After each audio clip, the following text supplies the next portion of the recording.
En Afrique du Sud, le président Cyril Ramaphosa a déclaré que le gouvernement allait revoir ses plans de gestion des catastrophes et d'urgence à la suite des inondations survenues au KwaZulu-Natal. Le chef de l'État a admis que le gouvernement aurait dû être mieux préparé à la catastrophe, soulignant la nécessité pour eux d'être prêts en cas d'événements similaires. Ramaphosa a pris la parole lors de la réunion présidentielle avec la Chambre de commerce et d'industrie à Durban le dimanche 15 mai 2022.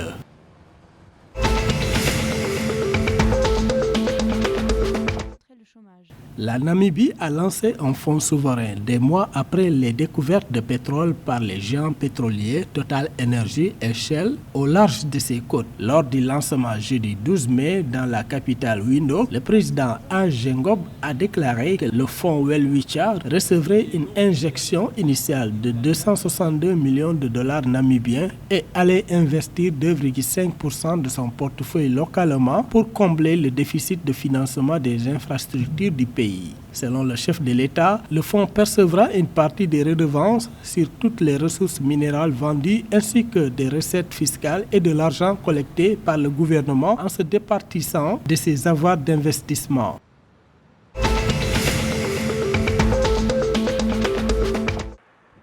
Le ministère de l'Énergie a assuré lundi 16 mai qu'il n'y aura pas d'augmentation des tarifs de l'électricité et des frais de connexion. Ceci jusqu'à ce que l'étude sur le coût de l'électricité actuellement en cours d'examen par les pairs soit prête dans 2 mois. L'institution gouvernementale a toutefois déclaré que cette position n'empêche pas le Conseil de réglementation de l'énergie de procéder à l'examen de la dernière demande de GESCO, société productrice et distributrice de l'électricité du pays.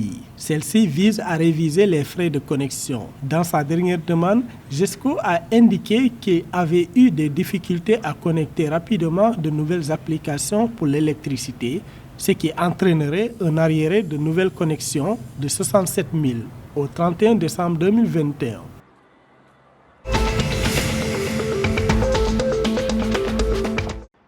Des pénuries aiguës de charbon ont bloqué des centrales thermiques publiques pendant 142 jours au cours du premier trimestre 2022, provoquant une forte baisse de la production, a déclaré la Zimbabwe Power Company. Dans un examen trimestriel couvrant les 3 premiers mois de 2022, l'unité du service public d'électricité GESA Holding a déclaré que les petites centrales thermiques n'avaient contribué qu'à hauteur de 1% à la production totale d'électricité au cours de la période. Le Zimbabwe possède 4 centrales thermiques, à savoir Hwange, Bulawayo, Muniati et Harare.